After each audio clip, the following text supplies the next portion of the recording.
Picture the scene. An aircraft plummets towards the ground at 2,000 feet per minute. The cockpit fills with chaos, an alarm blaring relentlessly that the captain could silence with a single button press, but he doesn't. He doesn't even seem to hear it. The instructor in the right seat sees the danger. "Hey, you're pitching down," he calls out. No response. He tries again, urgency rising in his voice. Still nothing. The captain sits right there, hands on the controls, yet he might as well just be in another universe. This isn't how the flight is supposed to go. A cascade of unexpected problems has already pushed the captain to his mental limits, and he's under extra pressure because this instructor is evaluating him for a critical rating. His brain, overwhelmed by the avalanche of stimuli, has literally stopped processing auditory warnings. The plane screams past its assigned altitude, the airspeed rocketing past safe limits. In just 42 seconds after takeoff, they've gone from a normal climb into a terrifying dive. The captain is so task-saturated that he doesn't respond to 2 consecutive call-outs. Airlines actually have a rule for this, the 2-call rule. If a pilot doesn't respond to 2 warnings, they're considered incapacitated and the other pilot must take control immediately. The instructor pulls them out of the dive just 995 feet above the ground, less than 1,000 feet from disaster. How could an experienced pilot miss such critical warnings? How could he not hear his colleague's urgent calls who was seated right beside him? Welcome to the Heart of the Piano YouTube channel. I'm Bob Rose, and so I enjoy watching YouTube videos about airline disasters. It's not as macabre as it sounds. It's a great way of learning about how planes work and about the challenges of piloting. Now, a few months ago, I was riveted to a video about the incident I was just describing by a channel called Mentor Pilot. His reconstruction of this near disaster was particularly gripping. As he described the pilots' mounting stress and their inability to register what their instruments and their own ears were telling them, something clicked. The video flashed a screenshot of a research paper, "Failure to detect critical auditory alerts in the cockpit, evidence for inattentional deafness." That was my aha moment. That's it, I thought. That's what happens to so many of my students. Inattentional deafness. There was a name for it, a scientifically studied phenomenon that perfectly described what I'd observed for years. When a student is locked in an intense, narrow visual focus on the sheet music or their hands, their ability to truly listen to their own playing plummets. But before we dive deeper into inattentional deafness, let me ask you if you've heard of the invisible gorilla experiment. Researchers showed people a video of 2 teams passing basketballs and asked them to count the passes made by one team. It sounds simple, right? But here's the twist. Halfway through the video, someone in a full gorilla suit walks right into the middle of the players, stops, thumps their chest, and walks off. And about half the people watching, they don't see the gorilla at all. Their attention is so locked onto counting the passes that a gorilla becomes literally invisible to them. This is a classic illustration of inattentional blindness, which was discovered and studied well before researchers wondered if this might also apply to the world of sound and hearing. This experiment revolutionized our understanding of attention. It revealed something profound. We don't just miss things when we're distracted. We literally don't consciously experience them at all. Without attention directed at something, it's as if it never existed for us. The gorilla might as well have been invisible. This finding completely disrupted the common sense notion that we passively take in everything around us and then choose what to focus on. Instead, attention acts as a gatekeeper, a bouncer for consciousness. Now, here's where it gets really interesting for musicians. There's a musical equivalent of that gorilla experiment. I'm going to show it to you now so you can test yourself on your levels of inattentional deafness. So your task is simple. You're going to hear a piece of music and you have to count every timpani beat that you hear in this piece. Most of you are probably going to know what this is. Some of you might know it from the film 2001, The Space Odyssey. So count the timpani beats and keep a running count in your head. Okay? So ready? And here we go.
So, how many timpani beats did you count?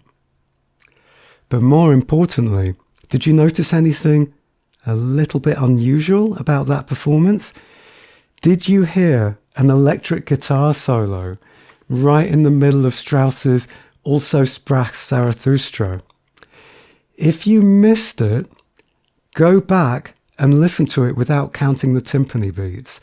So if you missed it, don't feel bad. You've just experienced inattentional deafness firsthand.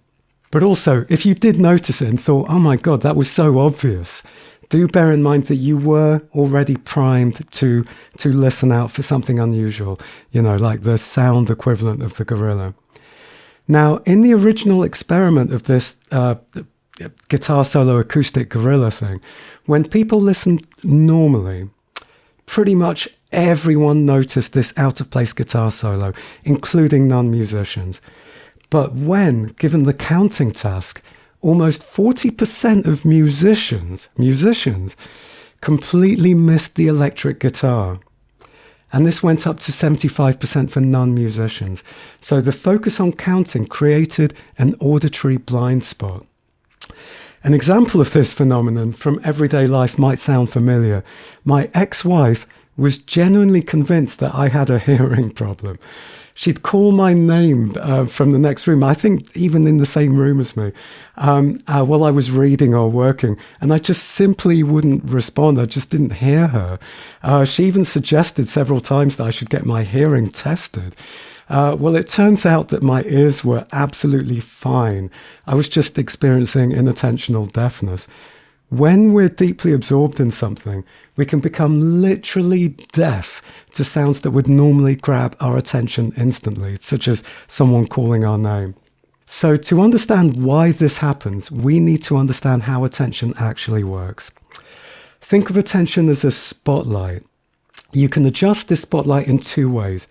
You can make it very narrow and intense, focusing on one specific thing.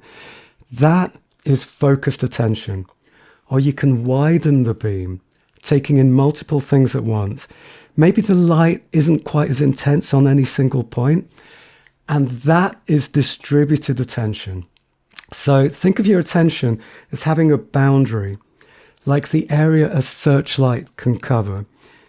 Inside that boundary, you catch details, nuances, and subtleties. And outside of that, well, things just might as well not exist. And the fascinating part is that even obvious things, such as a gorilla An electric guitar, the wrong notes that you're playing on the piano, they can fall outside that boundary and completely vanish from your awareness completely. So psychologists have found that we have a very limited pool of attentional resources. When a task demands a lot of these resources, what researchers call high cognitive load, there's simply less attention available for anything else. This brings us to perceptual load theory, which suggests that when a task is really demanding visually or mentally, you're much less likely to process other irrelevant things happening around you. Your brain just doesn't have the leftover bandwidth. So to understand just how powerful and problematic these attentional limits can be, let's look at what happened when researchers put this to the test with the pilots. And we're going to be looking basically at the research paper that flashed up when I was referring to that video from Mentor Pilot. So the research paper, Failure to Detect Critical Auditory Alerts in the Cockpit, investigated this scientifically.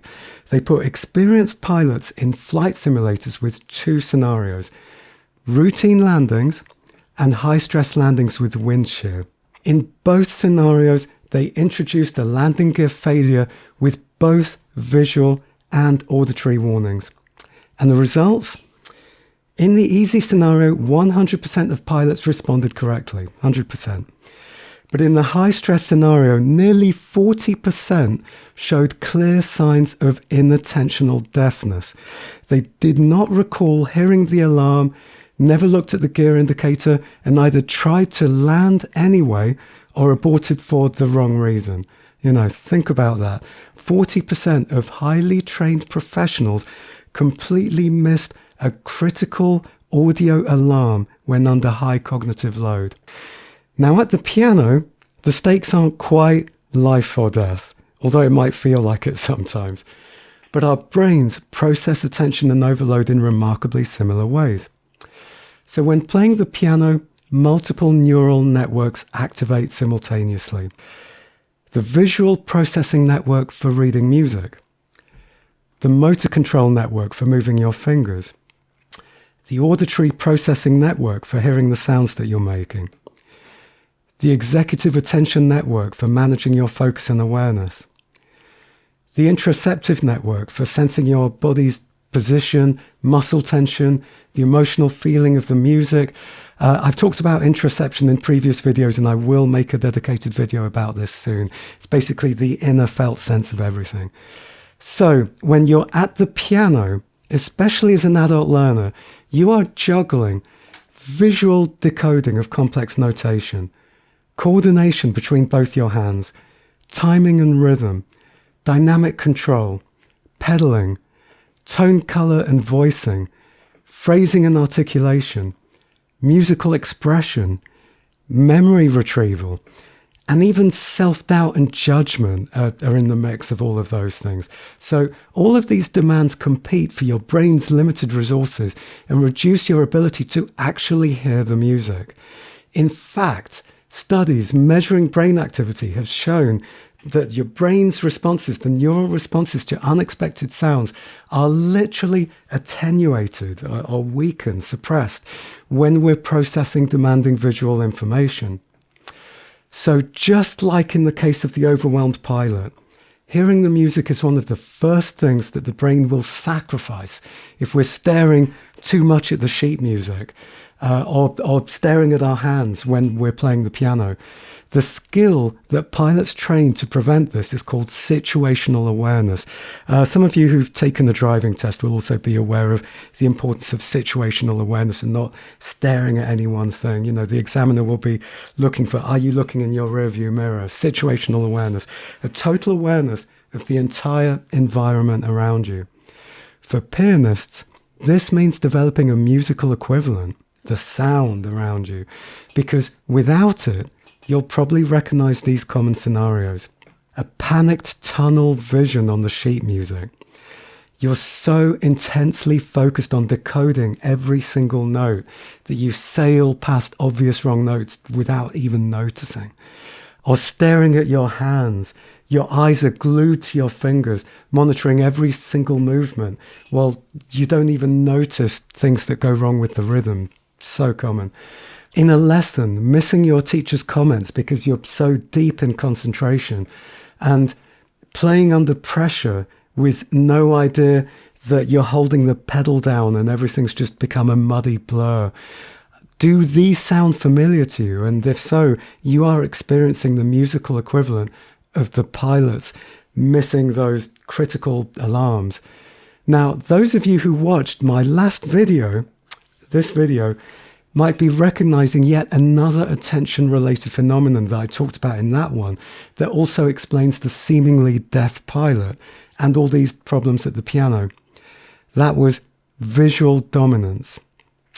So not only can we suffer from inattentional deafness when concentrating hard on a task, but scientists have also discovered that under a high cognitive load, visual input to our brains, what we see, takes priority and can completely block out information from the other senses. So in other words, our brains are wired to trust our eyes more than our ears. So when you're staring at the sheet music or staring at your hands, it's not just that you're using up your attention, but that your brain is then more actively suppressing what you're hearing in favor of what you're seeing. So I very much encourage you to watch my previous video. There will be a link in the description below to find that video for more information about this if you're interested. But here's the hopeful part. The good news is that our attentional control is trainable. Targeted practice can improve your ability to flexibly direct attention between different sensory channels, your different senses. Every time you consciously shift focus from your visual to auditory, you're strengthening your executive attention network's ability to manage these competing demands. And as I showed you in the last video, research shows that musicians with extensive training demonstrate reduced visual dominance compared to non-musicians. So we'll look more at how exactly we can practice this later in this video. But first, let's look at other ways in which our attention can let us down. While inattentional blindness shows us how we can miss unexpected things when focused elsewhere, there's another phenomenon called attentional blink. When your brain processes something important, it goes momentarily blind to what comes next, similar to a physical blink when for a split second we can't see. So your brain is still so occupied with processing the first item that the second one becomes completely invisible to you, even though your eyes might be looking straight at it. The harder your brain is working on the first target, the longer this mental blink lasts. Sometimes it can last for even up to half a second. And you won't be surprised to hear that this happens with sound as well. For musicians, this creates real problems. I discussed attentional blinks in an earlier video, pointing out that most amateur pianists simply just don't hear the last note in a phrase if their hand is moving to a new position. The last note gets jabbed with absolutely no awareness of how much it stands out. Their attention has already blinked ahead to where they're going, leaving them deaf to what they're actually playing in that moment. I'll leave a link in the description below to the moment in that video where I talk about that. But here's where it gets interesting. Expertise in the subject changes everything. Research shows that when you're dealing with material in your area of expertise, the intentional blink becomes much less pronounced. As your musical skills develop and become more automatic, your brain becomes much more efficient at processing musical information. You develop what we might call a musical immunity to the attentional blink, allowing for a more continuous and uninterrupted perception of the music as it unfolds. And it's also worth bearing in mind the paradox that trying too hard can make this attentional blink worse. Studies have found that this attentional blink is actually reduced when people are engaged in a light, irrelevant mental activity like free associating, daydreaming, listening to background music, maintaining a more relaxed state. It's as if over-concentrating on the first target makes you much more likely to miss the second. So this might explain studies showing that, for example, professional golfers putt much better when they're playing a word puzzle, and that expert pianists can actually repeat spoken words that are said to them while they're playing without too much trouble. Every experienced musician knows that feeling that the harder you try to play absolutely perfectly, the worse you get. I know that feeling very well. I think most of my students do as well. So interestingly, it's probably for this reason that people with ADHD, you might expect them to perform much worse with attentional tasks like this, but they're actually much, much better at spotting the gorilla in the classic experiment than people who are neurotypical. So there's a theory about ADHD called the hunter versus farmer hypothesis, that instead of ADHD being a disorder, that there's something wrong with you, that actually ADHD people have a broader attentional style, better suited for scanning for prey and threats, rather than focus on the boring, repetitive tasks that farming would have required. So although ADHD gives you other challenges, in this case, it's great news for you if you're on the spectrum, as you probably have less inattentional blindness, precisely because your attention naturally resists getting locked into an effortful, narrow focus. Another factor that influences attention is the process of aging. So for older adults, the attentional blink tends to become longer and more severe as we age. But here's the really encouraging part. Long-term meditation practice can actually reverse this decline. One study found that older adults who were long-term meditators had smaller attentional blinks than their non-meditating peers. And in fact, they did even better than younger adults who had no meditation experience. So why might this work? One theory is that meditation reduces how sticky our attention becomes.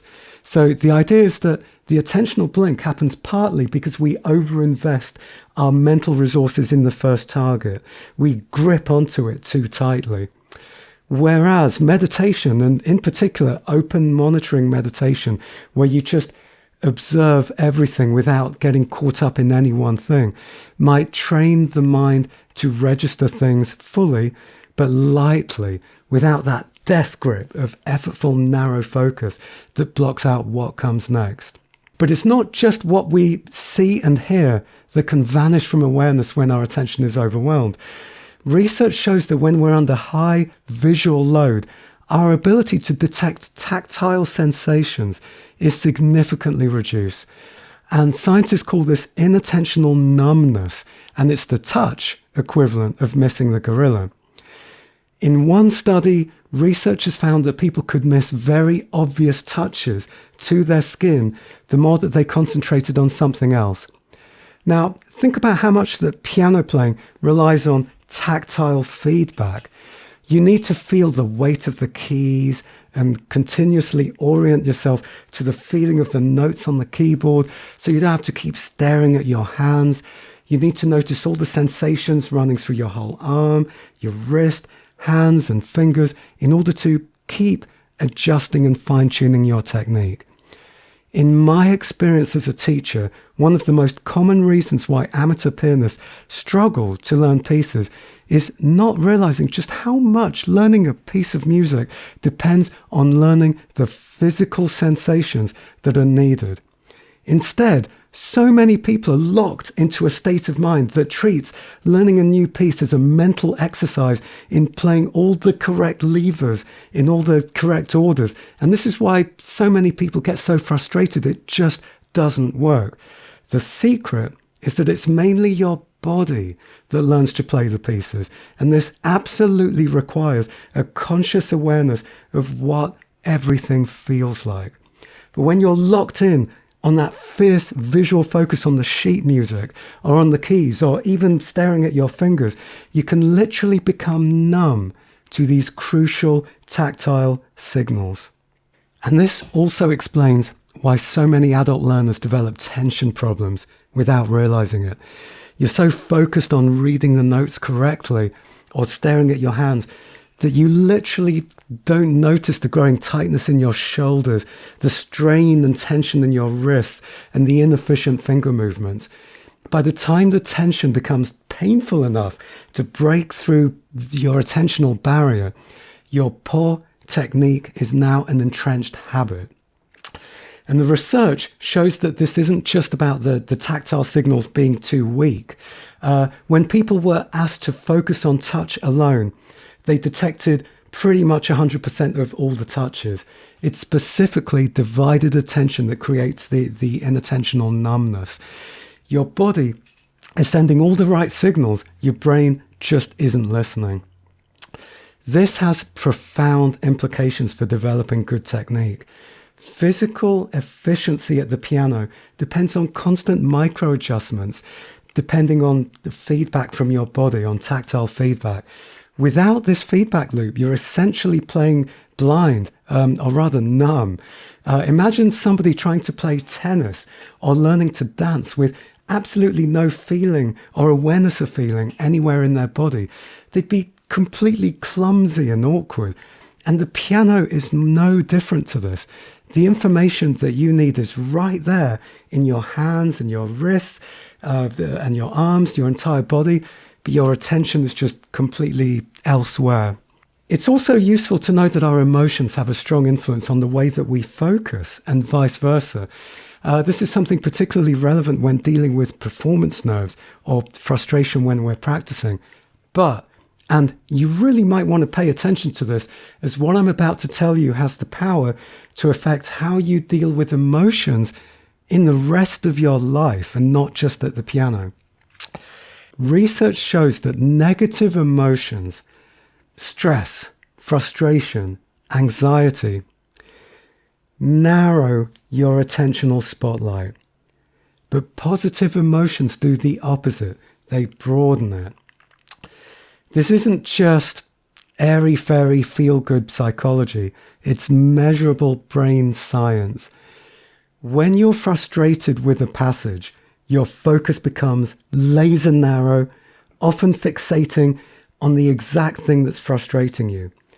But when you're relaxed, curious, even playful, your attention naturally expands to take in more of the musical landscape, the tone, the shape of the phrase, how everything feels, how everything fits together, and so on. And this is why forcing yourself through difficult passages when you're feeling frustrated is so counterproductive. You're literally narrowing your perception at the very moment that you need it to be broad. And this narrowing effect is so powerful, it can have serious real-world consequences. So, for example, there's a case of a woman in Texas who was robbed at gunpoint. The encounter lasted 20 seconds, but she could later describe the gun in absolute perfect detail. Every curve, every surface, every single little bit of detail. And the robber, all that she could remember is that he had light eyes. That's all that she could describe. Her terror had narrowed her attention so intensely onto the weapon that she literally couldn't process and then remember anything about the attacker's face. Psychologists call this the weapon focus effect. At the piano, while the stakes are thankfully lower, the same mechanism operates. When you're anxious about a difficult passage, your attention can lock onto those feared notes with the same intensity that crime victim locked onto that gun, making you effectively deaf and numb to the actual music, the physical sensations, the flow, the character of it, the music, the things that you need to play well.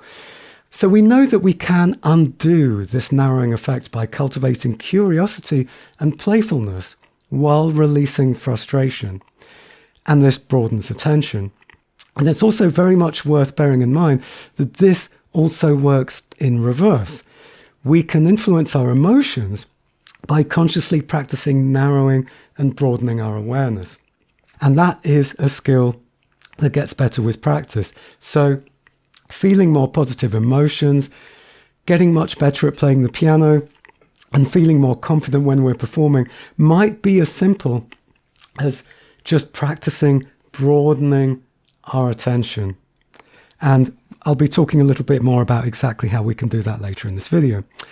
So understanding this relationship between attention and emotion can probably help us to understand why practices such as mindfulness and meditation have provable effects on emotional regulation.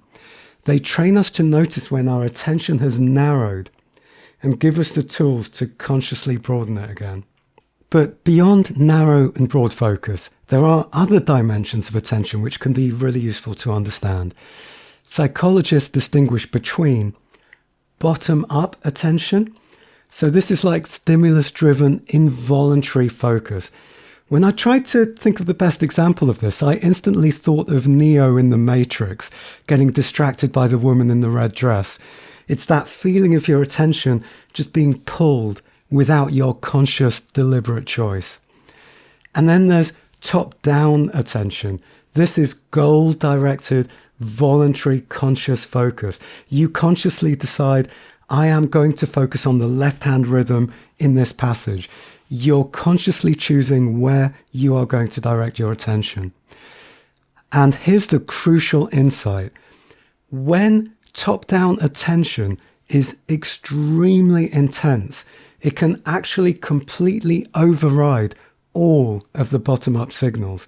So for example, if I do decide in this moment in time, I'm going to really focus on the left hand in this particular passage, if I do that too hard, it can completely suppress all the receptive awareness of the sounds, all the other things that are going on. We need to be receptive and allow things into our consciousness as well. And this is exactly the trap that I see so many adult pianists fall into. Our culture, our education system, our teachers, our parents, they often drill into us this idea that more effort, more willpower, more intense top-down focus always equals better results. Just try harder, grit your teeth, push through. It's presented as this virtue, this key to success. But this conditioning is in reality just a cruel lie. Although this is a topic for a whole different video. But anyway, I'm not saying that you can just float your way to becoming a better pianist. You absolutely need to put in the time and show up with intention. But it's about effective effort, not just effort for effort's sake. Forcing your way through effortful, narrow focus, top-down attention actually blocks the awareness that you need to improve. So the whole point of practicing is to build attentional habits that allow as much bottom-up awareness as possible. The nuances of tone color, the emotional subtleties, the physical sensations in your arms and fingers that let your body instantly adapt and improve your technique. But instead, I see adult learners trying harder and harder, narrowing their focus more and more, essentially banging their heads against a wall, expecting the rewards for just effort alone. We have to practice smart, not hard. This means spending most of our time cultivating bottom-up awareness, really noticing physical sensations and how they correlate with sound quality, exploring with open curiosity how different movements create different results, different sounds. It's a really delicate balance, you know. The more you narrow your focus too much on individual fingers or overthink your movements, you actually interfere with this natural learning process. The key is developing attentional flexibility, learning to maintain focus while leaving space for your body's wisdom and musical intuition to guide you. Now, I am going to, like I said, while I'm going to give you concrete strategies and tips, I could actually write entire libraries about all the different ways in which we can do this. And it does actually form a very substantial part of how I coach my students to become much more naturally musical and improve their technique in ways that aren't normally considered teachable. And As I'll only be scratching the surface of how you can use all this information in a practical way in this video, I will be making many more videos about this in the future, exploring ideas, techniques, and insights that I just do not have the time to fit into one episode. Many of them are things that I've never seen taught anywhere else and can completely transform how you play. So if you would like to be notified when they come out, do click on the subscribe and notification bell below. And if you'd like private online lessons with me, I do currently have space for students in my online studio. I'll leave details below for how you can contact me. Anyway, so given everything that we've explored about attention, how emotions affect it, and the delicate balance between top-down and bottom-up awareness, and the various ways that we can miss what's right in front of us, one particularly powerful approach that can help with these challenges, you won't be surprised to discover, is mindfulness practice. Research shows that regular mindfulness training can enhance our performance under pressure in many ways. Here's just a few of the ways in which it can help. So it trains you to consciously and effortlessly maintain awareness of relevant bottom-up processes while minimizing unnecessary and counterproductive top-down narrow focus. And this is exactly the balance that we need at the piano. Staying receptive to the sound, the physical sensations, and the musical flow while reading or being able to focus as much as we need to on the technical challenges. And mindfulness practice also cultivates a heightened awareness of sensory information, what things feel like. Studies show that experienced meditators spend more time in brain states associated with sensory perception, helping you notice subtle changes in tone quality, rhythm, or physical tension that you otherwise wouldn't have noticed. One study found that meditators not only spend more time in sensory processing brain states, but also less time using brain areas associated with higher cognitive functions, shifting the balance away from top-down processing towards bottom-up awareness. This frees up mental resources so your focus can go towards where it really matters musically, such as sound quality, phrasing, and expression. And remember how negative emotions narrow attention while positive emotions broaden it? Well, mindfulness practice is proven to improve emotional regulation. Regular practitioners show better ability to maintain calm, curious states, exactly what we need for that broad, receptive attention that allows both focused awareness and the sensitivity to bottom-up signals. This works precisely because mindfulness practices are almost always about cultivating introspective, inward-feeling states of awareness instead of getting compulsively distracted by thoughts and emotions that come with a narrowing of focus. But before you think that you need to add another hour of meditation to your already packed practice schedule and life, consider this. You don't need to sit cross-legged on a cushion to get these benefits.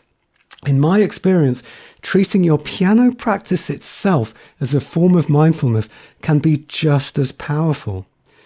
When we practice with full presence, really listening to each note, feeling the weight of our arms, noticing the subtle movements and sensations in our fingers, we're engaging in the same kind of focused attention training as meditation. Now, I've actually recorded some guided meditations specifically designed to be done at the piano while you're practicing. They're available on my podcast, and I'll link them in the description below. And these can really help to combine all the benefits of traditional meditation at the same time as spending time at your instrument. So, let's get practical now. Just how can we reduce inattentional deafness at the piano? The following exercises are just a few foundational techniques designed to help you develop this crucial skill.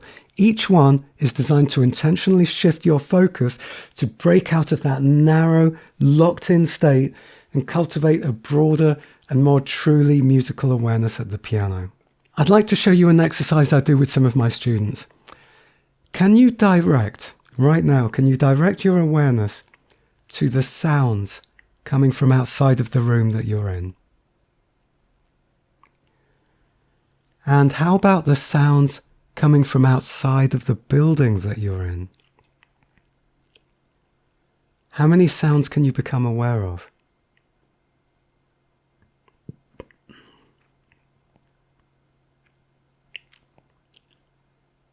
What do you notice about those sounds? And rather than just label them with words, what's it like to really notice the quality of those sounds?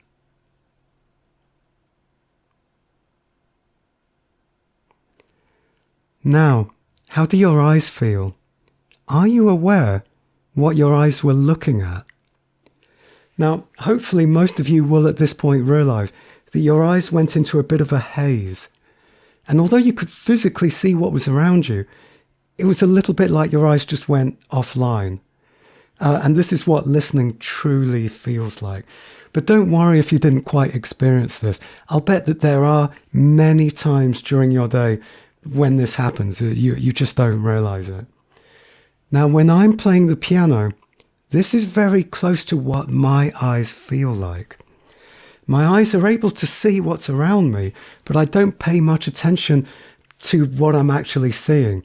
So if I'm reading from the sheet music, I have a soft gaze that is the minimum visual attention that I need to absorb what I need to from that sheet music. When I need to look at the keyboard, if I'm making a jump, then I use very brief glances. And if I'm looking at the keys for longer than a glance, then I never actually converge my eyes and focus on the keys.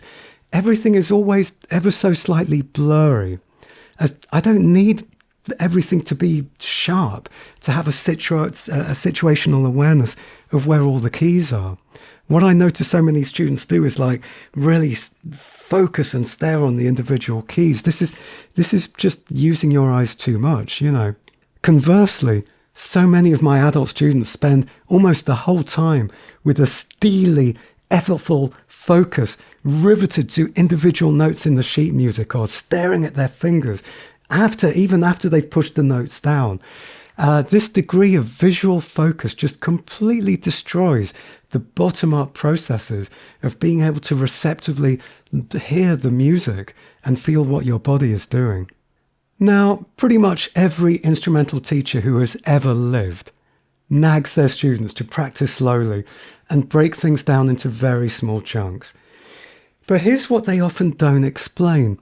The whole point of this is to give your mind space to notice all of these bottom-up processes, how your hands and body feel, the quality of the sound that you're producing, the character of the music, letting your hands naturally adjust to the technical demands. And, you know, this is a very common mistake that most amateurs do when they're asked to practice slower. They slow down, but with exactly the same fierce, intense, narrow focus that they just had, and not making use of the slower speed to let their minds relax, have more space and just notice everything that's going on. And we can also do our best to do things to reduce visual load. So for example, memorize small sections. So even just a bar or two. This is particularly useful if there's a bar that you're struggling with. What if you memorize it? And then once you've memorized it, your eyes are freer and your focus can shift from reading to hearing it. Or you can try practicing with your eyes closed, or looking away from the sheet music, looking away from your hands. Most of my students do tell me that when they close their eyes, that it's so much easier for them to really be able to hear what they're doing. You know, it basically forces you to rely more on your proprioception of where your hands are. So you don't need to keep staring and looking at where your hands are relative to the keys, and your proprioception and your hearing. So useful. And then there's also record yourself regularly. You know, this is like the musician's flight data recorder. So, you know, listen back and be really, really honest. You know, what are you actually hearing? Most piano students have no idea just how much they're missing in terms of the sound when they're playing. You know, a really interesting finding from the gorilla experiment wasn't just that people missed the gorilla. It was that they couldn't believe it was possible to miss something so obvious. You know, the participants who missed it in that classic experiment, they weren't only surprised, they were often in a state of complete disbelief, arguing and laughing and even accusing the experimenters of switching the videotapes. There's no way a gorilla walked through that scene, that they insisted. I would have seen it. This misplaced confidence in our own perception, even when it's provably false, is sometimes called the illusion of attention. And, you know, this is exactly the experience of countless piano students and amateur musicians, you know, just loads of wrong notes and uneven rhythms and really harsh tones and too much pedal and being completely oblivious to it all. In lessons, when your teacher points it out, so many people's first reaction is confusion or even denial. You know, people really believe that they heard it correctly. And so this is why recording yourself is such a powerful tool for growth. It's objective truth. It's the one thing that can shatter that cognitive illusion. So record yourself, listen back, and you'll start to notice just how many musical gorillas are slipping past you. And also, you can develop your inner ear. Before playing a phrase, sing it. And if you can't sing it out loud, you probably can't really hear it internally. This builds what musicians call audiation, which is the ability to hear music in your mind. It's like what visualization is for vision. Not only will this help your playing to become less mechanical, less like you're just trying to push down the correct levers in the correct order, but when we're at the piano playing a lot of lines and a lot of layers and counterpoint, this becomes the ultimate test. Can we consciously choose which notes, which layers we're focusing on at any given moment? For example, it's really common in Chopin pieces to have a simple melody in the right hand that doesn't move around much, with a much more complex left hand that's jumping about all over the place. And as I've said many times in other videos, this is where so many amateurs go wrong. They place all their attention on the left hand that's moving everywhere, instead of placing that left hand in the background and focusing most of their listening on the melody. And I'll leave a link in the description below to an exact place in the video where I talk about this. And, you know, by the way, I know that many people will feel a lot of resistance to singing out loud because they believe their singing sounds terrible, or they've been told they can't sing at some point. And, you know, don't get me started on that. I have to make a future video about that at some point. But even if you really can't sing well, this absolutely doesn't matter.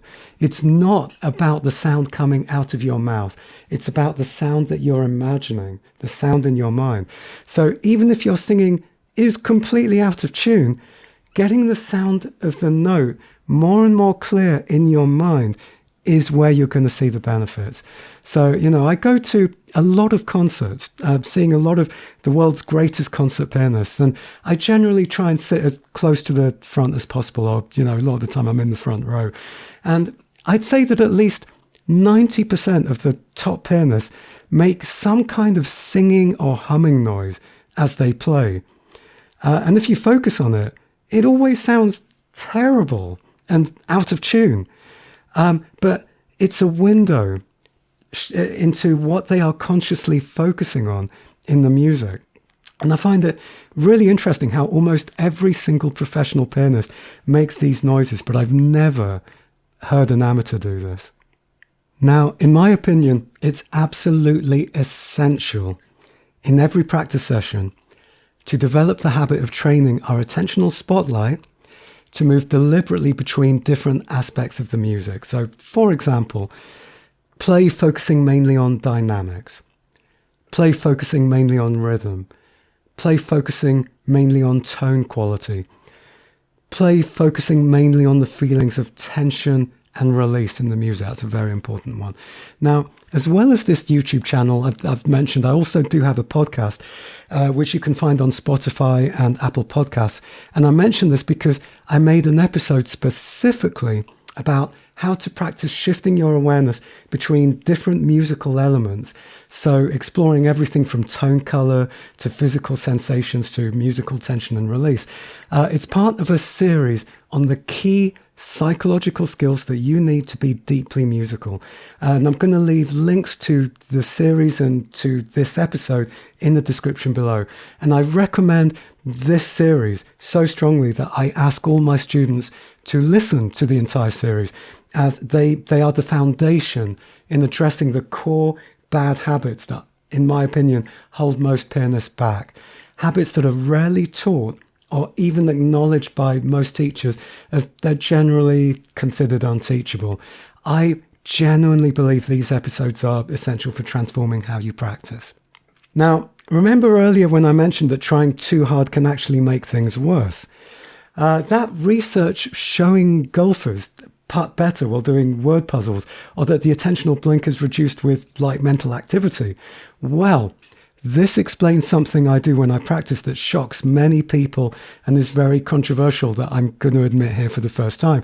And this is that I practice the piano while watching TV. What I actually do, I've got a laptop and I put it here, and as I'm practicing, I watch TV in the background. So basically, when I tell people this, they look at me like I've lost my mind. But the proof is in the pudding. Every single piece that I've performed on this YouTube channel has been learnt while I've been watching television. And I'm not the only pianist who's used similar tactics at the piano. One of Liszt's students noted that the great master and one of the greatest pianists who ever lived, and greatest teachers, arguably. So one of his students noted that he read Shakespeare and Goethe while practicing for hours on end. Liszt himself greatly admired the piano playing of German virtuoso Henselt, who reportedly read the Bible during his 16-hour practice sessions. Sansor read the daily newspapers while practicing. And if you ever try, playing some of his studies, he must have been a pretty good pianist. And even Brahms apparently did this. Charles Rosen, the influential American pianist, explained the logic in his classic book, Piano Notes. The advantage of reading a book while practicing is that it enables us to forget the boredom of playing a passage over and over again. However, any reading matter that distracts the mind without engaging the sense or the emotions too powerfully will work. Rosen even ranked different types of reading material. Poetry interferes with musical rhythm. Great prose is too engaging. His favourites? Detective stories, sociology and literary criticism. Engaging enough to stop you getting bored, but not so captivating that they hijack your attention completely. And I've found the same when I'm watching TV, when I'm practicing. I can't watch anything that's too high quality. So if I'm watching something and I realize, oh my God, this is really good, I then have to switch it off. I have to watch something else, and I save that for later. The sweet spot is something kind of a little bit more trashy. So I do end up watching quite a lot of trashy television. But it's really, really important to emphasize that when I'm watching TV, it's not passive distraction.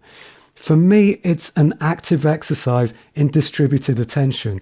I'm constantly monitoring where my awareness is. I'm aware of where my awareness is, and I'm always consciously choosing how much of my awareness is on the music, how much of my awareness is on the TV, how much of my awareness is on all the other peripheral things. It's like a meditation on awareness itself. But for most people, I think particularly beginners and people still building foundational skills, this really would be counterproductive. But as an advanced technique for developing attentional flexibility, it is potentially worth exploring. It's quite interesting. So I will do a future video on this at some point. And I'm also planning many future videos on how to deal with performance anxiety, which is a particular lifelong interest of mine. I realized when I was very young that I could play very well in public with a fraction of the hard work learning and practicing the pieces if I could perform at my absolute best under pressure. Whereas many people take the opposite approach of preparing harder and harder to counteract the effects of anxiety in performance. So, this is really way too much to go into in this one video, but I'd say that almost all of the most effective strategies for dealing with nerves use the concepts that we've explored in this video. So the way that I coach my students to deal with nerves and the way that I deal with nerves in my own playing is really intertwined with everything that we've explored in this video so far. And what's particularly interesting about performance anxiety is that it creates the perfect storm for inattentional deafness and numbness. So, remember the weapon focus phenomenon where the victim could describe the gun in perfect detail, but not the robber's face. So for a performer, the weapon can be the audience, a memory slip, or the paralyzing fear of a wrong note. Your brain, flooded with stress hormones, locks your attentional spotlight onto that threat, making you effectively deaf and numb to the music itself. So in this way, stress narrows attention, self-consciousness creates internal distraction, and fear of mistakes, paradoxically, makes you more likely to make them. And that's why the strategies we've discussed are so powerful for reducing the effect of nerves. But it's important to realize that they have to be baked into every moment of your practice. If you practice with a narrow visual focus, this will only get much more severe under the pressure of a performance. And it's incredibly challenging, if not completely impossible, to just suddenly decide to broaden your focus in a performance if you haven't been doing this during your practicing. So there's a huge amount more that I could say about dealing with performance anxiety. So, as I've said, do subscribe and click the bell icon below if you're interested in learning more, so you can see when I come out with future videos on this. And similarly, I'm also planning many future videos on sight reading, which is perhaps the most extreme example of divided attention at the piano.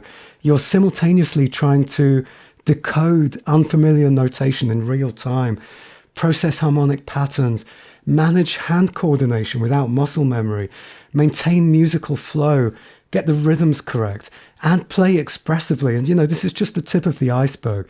Sight reading is essentially a high-wire act of attention management where the visual processing demands are so intense that hearing often becomes the first casualty, like an overwhelmed pilot flying in challenging conditions and not hearing any of the alarms. So future videos will cover many of the strategies that will transform your ability to sight read.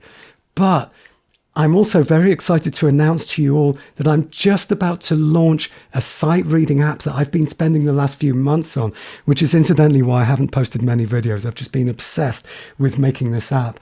And this is specifically designed to overcome the exact issues that I've just been describing. It's the best way of learning and teaching sight reading that I've ever come across, and I've not seen it used anywhere else. It's called Notes Fluent, and I'll leave a link in the description below, and I do encourage you to check this out if you want to improve your sight reading. My observation was that the single worst habit holding back struggling sight readers is a painful, effortful note-by-note decoding, C, F, G, F, an intense narrowing focus on each individual dot on the page. So I designed this app to pull you out of this state and train you to instantly recognize patterns and intervals in a way that results in a much lower cognitive load, in the same way that expert sight readers look at the music. But anyway, so in this video, we've traveled from a near catastrophic flight to the practice room, from cognitive psychology labs to the piano bench, and the thread connecting all of it is attention, the limited resource that shapes everything we perceive and perform. The pilot at the beginning of this video wasn't incompetent. He was an experienced professional, overwhelmed by cognitive load. Similarly, when you feel overwhelmed while playing and don't notice all the nuances of your sound, it's not about lack of talent or effort. It's about understanding and working with your brain's fundamental nature rather than unconsciously battling against it.